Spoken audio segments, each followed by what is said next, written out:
जय भीम जय Bharat technical skill up में आप सबનું સ્વાગત છે। હું છું યશવર્ધન સાક્ય। મિત્રો આજના વિડીયોમાં આપણે અપાર આઈડી કેવી રીતે બનાવવી એના વિશે સંપૂર્ણ ચર્ચા કરવાના છે। મિત્રો આ વિડીયોમાં હું તમને સંપૂર્ણ માહિતી આપીશ કે અપાર આઈડી કેવી રીતે બનાવવાની છે, કઈ કઈ બાબતોનું ધ્યાન રાખવાનું છે અને તમારા ઘણા બધા પ્રશ્નો પણ હશે તો હું કોશિશ કરીશ કે તમારા બધા જ પ્રશ્નોના જવાબ આપી શકું અને જરૂર પડશે કદાચ તો આની પછી નેક્સ્ટ વિડીયો હું એવો પણ બનાવીશ કે જેમાં ફક્ત તમારા પ્રશ્નોના જવાબ આપી શકું। મિત્રો વિડીયો પૂરેપૂરો જોશો, નહીતર અપાર આઈડીની અંદર તમારે અપાર મુશ્કેલીઓનો સામનો કરવો પડશે। તો ચાલો સૌથી પહેલાં આપણે શરૂ કરીશું। સૌથી પહેલાં આપણે ક્રોમમાં જઈશું અને આપણે જે કામ કરવાનું છે એ છે UDIS પ્લસ, બરાબર। અહીં આપણે UDIS પ્લસ લખીશું અને પહેલી જ સાઇટ આવશે જેમાં આપણે ક્લિક કરીશું તો UDIS પ્લસની સાઇટ ઓપન થશે। મિત્રો અહીંયા ઉપર લોગિન ફોર ઓલ મોડ્યુલ્સ આપેલું છે, એના પર આપણે ક્લિક કરવાનું છે અને અહીંયા સ્ટુડન્ટ મોડ્યુલ એમાં આપણે આપણું રાજ્ય સિલેક્ટ કરવાનું છે અને અહીંયાથી ગો કરવાનું છે, એટલે આપણે લોગિન પેજ પર આવી જઈશું। તો મિત્રો હવે સૌથી પહેલાં હું તમને એક માહિતી આપી દઉં કે અપાર આઈડી આપણે બનાવવા બેસીએ એ પહેલાં આપણી પાસે વાલીની સંમતિ હોવી જરૂરી છે। તો વાલીની સંમતિ માટે એક અપાર આઈડી માટેનું એક જે સંમતિ પત્રક છે હું તમને અહીંયા બતાવી રહ્યો છું। તો આ જે સંમતિ પત્રક છે એ બધાએ પ્રિન્ટ કરી અને દરેક વાલીની આપણે સંમતિ લેવાની છે, બરાબર। અહીંયા તમે જોઈ શકો છો એકદમ ઇઝી ફોર્મ છે। અહીંયા હું એટલે પિતાનું નામ લખવાનું છે, એની પછી એનો પિતાનો જે આધાર કાર્ડ નંબર છે અથવા તમે એના માટે કયો પુરાવો લીધો છે, એટલે કે મતદાર આઈડી લીધું છે, ડ્રાઇવિંગ લાયસન્સ લીધું છે, પાસપોર્ટ લીધો છે, શું લીધું છે એનો નંબર અહીંયા લખવાનો છે। એની પછી બાળકનું નામ લખવાનું છે, ધોરણ લખવાનું છે, શાળાનું નામ લખવાનું છે અને અહીંયા નીચે શારીરિક સંમતિનું સ્થાન, મતલબ કે જે જગ્યાએ સંમતિ આપી છે, મતલબ જે ગામનું નામ છે, અહીંયા તારીખ, અહીંયા હું ખાલી જગ્યા શાળાના વડા તરીકે એટલે અહીંયા આચાર્યનું નામ, નીચે આચાર્યના સહી અને સિક્કા આવશે, અહીંયા વાલીની આપણે સહી કરાવી લેવાની છે। તો મિત્રો આ છે અપાર આઈડી નું જનરેશન માટે પિતા વાલીનું એક સંમતિ પત્રક છે। આ હું વિડીયોના ડિસ્ક્રિપ્શનમાં મૂકી દઈશ, ત્યાંથી તમે લિંક ઉપર તમે ક્લિક કરીને સીધું એને ડાઉનલોડ કરી શકશો। તો હવે આપણે આવી જઈએ આપણી વેબસાઇટ પર જ્યાં આપણે લોગિન કરવાનું છે। લોગિન કેવી રીતે કરવાનું છે તમને બધાને ખબર જ છે, હું વધારે એની ચર્ચા કરતો નથી। અહીંયા હું સીધું લોગિન કરી લઉં છું। અહીંયા આવશો એટલે કરંટ એકેડેમિક યર પર આપણે ક્લિક કરવાનું છે, 24-25 પર આને બંધ કરવાનું છે। ચલો હવે શરૂઆત આપણે કરીએ છીએ। તો સૌથી પહેલાં જે બાળકોનું જીપી ક્લિયર હશે, મતલબ કે જે બાળકોનું જીપી આપણે સેવ કરેલું હશે એ જ બાળકોના અપાર આઈડી બની શકશે। દાખલા તરીકે અહીંયા કોઈ એક ધોરણ લઈ લે, દાખલા તરીકે આ 6ઠું ધોરણ છે તો હું ક્લિક કરીશ સામે વ્યૂ અને મેનેજ પર, તમને આ પેજ ના મળે કદાચ તો અહીંયા તમે જે સ્કૂલ ડેશબોર્ડ પર તમે ક્લિક કરશો તો તમે આ સીધા આ પેજ પર આવી જશો। તો અહીંયા 31 બાળકો છે અને હું સિલેક્ટ કરું છું વ્યૂ ડિટેલ, બરાબર। હવે અહીંયા તમે જો સામે જીપી પર ગ્રીન છે, બરાબર। તમારે જીપી ગ્રીન ના હોય તો તમારે એ બાળકોનું અપાર આઈડી બની શકવાનું નથી, બરાબર। સૌથી પહેલું કામ આપણે કરવાનું છે આ જીપી। હવે ઈપી અને એફપી છે એ આપણે અત્યારે કરવાનું નથી। મિત્રો યાદ રાખશો, અહીંયા જીપી પર તમે ક્લિક કરશો એટલે અહીંયા તમારે ચેક કરવાનું છે એનું આધાર કાર્ડ અને આધાર કાર્ડ પ્રમાણે નામ અહીંયા છે કે નહીં કમ્પ્લીટ એ ચેક કરવાનું છે।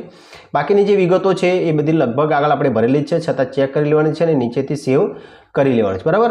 નેક્સ્ટ કરવાનું નથી, નેક્સ્ટ ઈપી અને એફપી છે જે આપણે અત્યારે કરવાનું નથી। આના માટેનો એક સેપરેટ વિડીયો મેં બનાવેલો છે, તમે અહીંયા જોઈ શકો છો, એનું થંબનેલ છે, એ વિડીયો તમે સર્ચ કરીને જોઈ શકો છો। તો મિત્રો આપણે અહીંયા જીપીનું કામ પૂરું થયા પછી હવે આપણે જવાનું છે અપાર મોડ્યુલ પર। તો મિત્રો હવે અપાર મોડ્યુલ પર આપણે જઈએ છીએ તે પહેલાં થોડીક વાતો આપણે ક્લિયર કરી લઈએ કે અપાર આઈડી બનાવતી વખતે સૌથી પહેલાં એ ધ્યાન રાખીશું કે બાળકનું જે નામ છે અહીંયા, મતલબ કે આપણા UDIS પ્લસમાં જે નામ છે એનું જે આખું નામ આપણે અહીંયા લખેલું છે એ નામ GR પ્રમાણે લગભગ મોટા ભાગે આપણે GR પ્રમાણે લખેલું જ હશે, બરાબર છે। અને આધાર કાર્ડનું નામ, આ બંને જે નામ છે, આધાર કાર્ડનું નામ, આધાર કાર્ડમાં જે નામ આપ્યું છે અને અહીંયા જે નામ આપ્યું છે, મતલબ કે અહીંયા UDIS પ્લસમાં આપણે જે ધોરણ પ્રમાણે નામ આપેલું છે તે બંને સેમ હોવા જોઈએ। બંનેની સ્પેલિંગમાં કોઈ પણ જાતનો મિસ્ટેક હોવો જોઈએ નહીં, બરાબર। આ બંને જેનું સેમ હશે એનું જ અપાર આઈડી આપણે બનાવવાનું છે। જેના નામમાં ભૂલ છે એનું અપાર આઈડી આપણે અત્યારે બનાવવાનું નથી. હવે ભૂલ છે એટલે હું કેવી વાત કરું છું, કઈ ભૂલની વાત કરું છું, આગળ આપણે સમજીશું. તો જેમાં બાળકનું નામ છે પણ પાછળ પિતાનું નામ નથી, બરાબર. દાખલા તરીકે કોઈ નામ છે, મારું નામ લઈ લે તો શાક્ય યશવર્ધન આપેલું છે પણ પાછળ પિતાનું નામ આપેલું નથી, તો એ આપણે સુધારો નહીં કરી શકીએ, બરાબર. પણ શાક્ય યશવર્ધન ગોવિંદભાઈ નામ આખું આપેલું છે, શાક્યમાં ક્યાંય કોઈ મિસ્ટેક રહી ગઈ છે, કોઈ એકાદ અક્ષરની. યશવર્ધનમાં વી આવે છે તો વીના બદલે કદાચ ડબલ્યુ કર્યું હશે, આધાર કાર્ડમાં ડબલ્યુ હશે, તો આપણે અહીંયા એને સુધારો કરી શકીશું. તો હવે આપણે જઈશું અપાર આઈડીના આ જે મોડ્યુલ છે, અપાર મોડ્યુલ પર અહીંયા તમે સાઈડમાં જોઈ શકો છો. ના મળે તો અહીંયા તમે ક્લિક કરશો ઉપરની સાઈડમાં તો તમને મળી જશે. અહીંયા અપાર મોડ્યુલ પર આપણે ક્લિક કરીશું.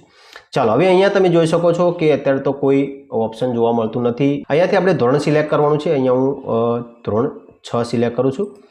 અહીંયા સેક્શન છે, સેક્શનમાં તમે A, B કે C જે પ્રમાણે હશે તમે સિલેક્ટ કરી શકો છો અહીંયાથી. બાકી તમને ખબર જ છે કઈ રીતે સિલેક્ટ કરવાનું છે. અને અહીંયા ગો ઉપર આપણે ક્લિક કરવાનું છે, બરાબર. ગો ઉપર ક્લિક કરશો એટલે અહીંયા બધા જ બાળકોના નામ તમને જોવા મળી જશે. હવે ઘણા બધા બાળકોના નામ એવા હશે કે જે આધાર કાર્ડ મુજબ અહીંયા જે નામ છે નહીં હોય. હમણાં મેં તમને કહ્યું એમાં હમણાં આપણે કશું જ કરવાનું નથી. એવા બાળકોના નામ જેમાં આધારની અંદર નામમાં ભૂલ છે અથવા નામમાં કોઈની પાછળ પિતાનું નામ નથી અથવા અટકમાં કોઈ ભૂલ છે, તો એવા જે બાળકો છે એમને આધાર કાર્ડ અપડેટ કરવા માટે મોકલવાના છે, બરાબર છે. હા, કોઈનું નામ એવું હશે કે ભાઈ સોલંકી અમિત કુમાર મહેશભાઈ, બરાબર છે, એવું નામ હોય અને આધાર કાર્ડમાં એવું આપ્યું હોય કે અમિત કુમાર મહેશભાઈ સોલંકી, મતલબ કે સોલંકી પાછળ છે, અહીંયા આગળ છે, તો એને તમે ચેન્જ કરી શકો છો, બરાબર. એ કેવી રીતે ચેન્જ કરવાનું એ પણ આગળ તમને બતાવવાનો છું. તો એ ચેન્જ કરી શકાય છે પણ આખું નામ સુધારો નહીં થઈ શકે, બરાબર. ચાલો, હવે અપાર આઈડી કેવી રીતે બનાવવું એ જોઈ લઈએ. અહીંયા જનરેટનું ઓપ્શન આપેલું છે. અહીંયા હું એક નામ કરી લઉં સર્ચ. અહીંયાથી તમે ડાયરેક્ટ નામ સર્ચ કરી શકો છો. ચાલો, અહીંયા એક નામ આપેલું છે. અહીંયા તમે જુઓ જનરેટનું ઓપ્શન જોવા મળે છે. તો મિત્રો જનરેટનું ઓપ્શન એનું જ જોવા મળશે જેનું જીપી ક્લિયર હશે, બરાબર છે. હવે જ્યારે પણ આપણે આ બનાવવા બેસીએ ત્યારે વાલીનું આધાર કાર્ડ અથવા એનું પાન કાર્ડ અથવા એનું ડ્રાઇવિંગ લાયસન્સ કે જે પુરાવા તરીકે સંમતિપત્રકમાં આપણે લીધું છે એ નંબર આપણે અહીંયા નાખવાનો છે ને એમાં જે પ્રમાણેનું નામ છે એ જ નામ, એવું જ નામ આપણે અહીંયા નાખવાનું છે, યાદ રાખશો. જનરલ પર આપણે ક્લિક કરીશું. હવે અહીંયા તમે જુઓ તો મિત્રો અહીંયા જે નામ આપેલું છે એ અને અહીંયા જે નામ આપેલું છે એ બંને સેમ હોવા જોઈએ, તો જ એનું અપાર આઈડી આપણે બનાવીશું, બરાબર છે. આગળ જુઓ, અહીંયા કન્સર્ન ફોર્મ આપેલું છે. હવે કન્સર્ન ફોર્મમાં અહીંયા પહેલાં આપણે વાલીનું નામ લખવાનું છે, એની પછી ત્યાં સિલેક્ટ કરવાનું છે. અહીંયા હું નામ લખી દઉં છું વાલીનું. ચલો, અહીંયા વાલીનું મેં નામ લખી દીધું છે. એની પછી અહીંયા સિલેક્ટ કરવાનું છે. ફાધર હોય તો ફાધર, મધર હોય તો મધર, બરાબર, જેનો આપણે સંમતિપત્રક લીધું છે એ. અહીંયા આપણે એનો કયો પુરાવો લીધો છે એ લખવાનું છે અને અહીંયા એ પુરાવાનો જે નંબર છે એ લખવાનો છે. દાખલા તરીકે આધાર કાર્ડ મેં લીધું છે તો અહીંયા હું આધાર કાર્ડનો એનો નંબર લખી દઈશ. ચલો, અહીંયા નંબર લખાઈ ગયા પછી આપણે ચેક કરી લેવાનું છે નંબર બરાબર છે કે નહીં, બરાબર, કારણ કે આ બધું એક જ વાર થવાનું છે, ફરી સુધારો થશે કે નહીં અત્યારે તો કોઈ કશું એવું છે ઓપ્શન આપેલું નથી, બરાબર છે. ચલો, અહીંયા આધાર નથી, અહીંયા ફાધર થઈ ગયું, અહીંયા એનો નંબર આવી ગયો. હવે નીચે અહીંયા તમે જુઓ પ્લેસ ઓફ ફિઝિકલ કન્સન્ટ, તો અહીંયા આપણે જે તે ગામનું નામ લખવાનું છે. એની પછી સામે અહીંયા ડેટ લખવાની છે, મતલબ કે આ કઈ ડેટ તમે બનાવી રહ્યા છો, તો આજની ડેટ છે, અહીંયા સિલેક્ટ કરી લીધું. અને અહીંયા નીચે જે આચાર્ય છે એનું નામ આવશે નીચે, બરાબર, જેનું આપણે સંમતિપત્રકમાં નામ લખ્યું છે. તમને ખબર છે, મેં તમને સંમતિપત્રક બતાવ્યું, એની અંદર તમે જોયું હશે નામ. સબમિટ પર ક્લિક કરીશું. સબમિટ પર ક્લિક કરીશું એટલે અહીંયા કન્ફર્મનું એક ઓપ્શન તમને જોવા મળી જશે. તો આપણે કન્ફર્મ પર ક્લિક કરીશું. અહીંયા તમે જો request for APAAR ID has been submitted successfully. APAAR ID will be generated within few hours. APAAR ID not available. અત્યારે મતલબ કે અત્યારે અપાર આઈડીનું જે આઈડી છે મતલબ કે અવેલેબલ નથી, એ ફ્યુ અવર્સમાં તૈયાર થઈ જશે અને એ આપણને આપણા જે ધોરણ છે ધોરણમાં ઉપર આપણને જોવા મળી જશે. તો આટલું કામ આપણે કરવાનું છે અને અહીંયાથી આપણે બેક જતું રહેવાનું છે. તો મિત્રો જે બાળકનું અપાર આઈડી બની જશે એની સામે તમે જોઈ શકો છો અહીંયા એ જનરેટનું ઓપ્શન હતું એ અહીંયા હવે જોવા મળતું નથી. તો આવી રીતે તમે જો રિક્વેસ્ટેડ જોવા મળે છે. તો આવી રીતે આપણે બધા જ બાળકોનું જે અપાર આઈડી છે આપણે જનરેટ કરી શકીએ છીએ। અપાર આઈડી જનરેટ થયા પછી એનું સ્ટેટસ શું છે, અહીંયાથી ડાઉનલોડ સ્ટુડન્ટ્સ અપાર સ્ટેટસ પર તમે ક્લિક કરશો તો એક એક્સેલ ફાઇલ અહીંયા તમે જોઈ શકો છો ડાઉનલોડ થઈ જાય છે, સ્ટુડન્ટ્સ અપાર સ્ટેટસ રિપોર્ટ, બરાબર છે। અહીંયા જેટલા બાળકોનું જનરેટ થશે એ અહીંયા જોવા મળશે, રિક્વેસ્ટ કેટલા બાળકોની કરી છે એ અહીંયા જોવા મળશે, નોટ એપ્લિકેબલ અપ્લાઇડ કેટલા છે એ જોવા મળશે, ફેલ કેટલા છે એ જોવા મળશે। તો આવી રીતે આપણે બાળકનું અપાર આઈડી બનાવી શકીએ છીએ। મિત્રો હવે બાળકના નામમાં સુધારો કેવી રીતે કરવાનો છે એ આપણે જોઈ લઈએ। તો સુધારો કરવા માટે તમે જો સ્ટુડન્ટ પેન નંબર આપેલો છે તો સ્ટુડન્ટ પેન નંબર આપણે અહીંયાથી કોપી કરી લેવાનો છે, કોઈપણ બાળકનું જે પેન નંબર છે એ આપણે જરૂર પડશે। અહીંયા સ્ટુડન્ટ નેમ ઉપર આપેલું છે, તમે જો સ્ટુડન્ટ નેમ અપડેટ એના પર આપણે ક્લિક કરવાનું છે। મિત્રો અહીંયા ઘણા બધા ઉદાહરણ આપેલા છે, તમે કેવી રીતે એના નામની અંદર ચેન્જીસ કરી શકો છો।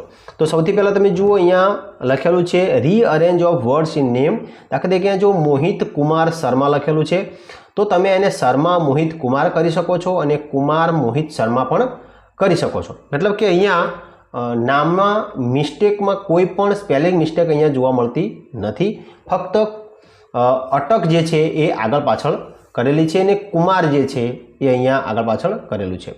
પછી છે તમે જુઓ બીજું છે મોહિત શર્મા લખ્યું છે, એના બદલે અહીંયા MO છે અને અહીંયા MOO છે। જો નવું નામ તમારે એડ કરવું છે મતલબ કે એક અક્ષર તમે એડ કરી શકો છો, બરાબર। અથવા જો પાછળ TA છે, અહીંયા TA નથી તો અહીંયા પાછળ TA કરેલો છે, તો એક અક્ષર એકાદો અક્ષરનો તમે ફેરફાર કરી શકો છો। અહીંયા તમે જુઓ લખેલું છે કુમાર મોહિત અને પછી સ્પેસ છે, અહીંયા કુમાર મોહિત અને જે તમારી સ્પેસ હતી એ હટી શકે છે, બરાબર, એટલો ફેરફાર થઈ શકે છે। પછી તમે જુઓ મિસ મોહિતા લખ્યું છે, એને તમે મિસ કાઢી અને મોહિતા કરી શકો છો। પછી અહીંયા લખ્યું છે મોહિત કુમાર શર્મા અને એમાં કુમાર કાઢીને તમે મોહિત શર્મા કરી શકો છો। હવે દાખલા તરીકે બીજું એક તમને ઉદાહરણ આપું, દાખલા તરીકે દીવાન કોઈની અટક છે, હવે દીવાનમાં DIWA ઘણાએ લખ્યું હશે, ઘણાએ V કર્યો હશે, તો તમે એને W કરી શકો છો, V હોય તો, અને W હોય તો V કરી શકો અને V હોય તો W કરી શકો છો। તો આવો તમે ફેરફાર કરી શકો છો। અહીંયા સ્ટુડન્ટ પેન નંબરમાં તમારે જે પેન નંબર છે આપણે કોપી કર્યો છે અને ક્લિક કરવાનો છે। અહીંયા તમે ગો ઉપર ક્લિક કરશો એટલે તમને એ બાળકનું નામ અહીંયા નીચે જોવા મળી જશે। અહીંયા હું ગો ઉપર ક્લિક કરું છું તો નીચે નામ અને વિગતો બધી જોવા મળી જાય છે। અહીંયા તમે જુઓ અહીંયા ખાસ લાલ અક્ષરે લખેલું છે student name can be changed only one time, તમે વન ટાઈમ એનો ચેન્જ કરી શકો છો, એટલે ધ્યાનથી જેટલી પણ મિસ્ટેક છે એ ધ્યાનથી આપણે એને ચેન્જ કરીશું। અહીંયા ફર્સ્ટ નેમ, મિડલ નેમ અને લાસ્ટ નેમ અહીંયા જેવી રીતે નીચે લખેલું છે એ પ્રમાણે આપણે લખવાનું છે। અપડેટ રેકોર્ડ પર તમે ક્લિક કરશો, અહીંયા જે સુધારો થયો કરશો એની પછી અપડેટ રેકોર્ડ પર તમે ક્લિક કરશો એટલે એ નામ સુધરી જશે। તો મિત્રો આટલી માહિતી મેં તમને અત્યારે આપી છે। સૌથી પહેલાં ફરી વખત યાદ કરાવી દઉં છું, સંમતિપત્રક આપણે લેવાનું છે, એની પછી GP ક્લિયર કરવાનું છે। જે બાળકોમાં બહુ મોટી મિસ્ટેક્સ છે એવા બાળકોના અપાર આઈડી આપણે અત્યારે બનાવવાના નથી। જે બાળકોના નામ કમ્પ્લીટલી છે, આખું નામ આધાર કાર્ડમાં આપેલું છે, થોડું ઘણું ફેરફાર કરવાનો છે એના આપણે ફેરફાર કરીને બનાવી શકીએ છીએ, જેનું કમ્પ્લીટ છે એનું તો આપણે બનાવી દેવાનું જ છે। તો મિત્રો આટલી માહિતી મેં તમને આપી છે અને લગભગ કશું બાકી રહેતું નથી। છતાં પણ કોઈ પ્રશ્ન હોય તો કોમેન્ટ કરીને જરૂર જણાવશો। અહીંયા નીચે મારો નંબર છે, એના પર તમે કોલ કરી શકો છો, શાળા સમય બાદ અને શાળા સમય પહેલાં। શાળાના સમયમાં કોલ મિત્રો ના કરો એટલું વધારે સારું, કારણ કે ક્લાસમાં હોય તો એ યોગ્ય નથી। તો મિત્રો અપાર આઈડીમાં જો મેં તમને અપાર તો નહીં કહી શકું, પણ જો થોડી ઘણી મદદ કરી હોય અને તમને કંઈક નવું જાણવા મળ્યું હોય, કંઈક તમે શીખ્યા હોય, તમારી જે સમસ્યા હતી એનો મેં હલ કરવાની કોશિશ કરી છે અને કદાચ તમારી સમસ્યા હલ થઈ હોય તો એક સરસ મજાની કોમેન્ટ જરૂર કરશો, વિડીયોને લાઇક કરશો અને વિડીયોને વધારે લોકો સુધી પહોંચાડશો, વધારે શિક્ષકો સુધી પહોંચાડશો, જેથી બધા લોકો એનો લાભ લઈ શકે, બધા જ પોતાની જાતે સારી રીતે કામ કરી જતા। તો ચાલો મિત્રો ફરી મળીશું કોઈક નવી માહિતી સાથે, ત્યાં સુધી રજા આપશો। Stay tune technical skill.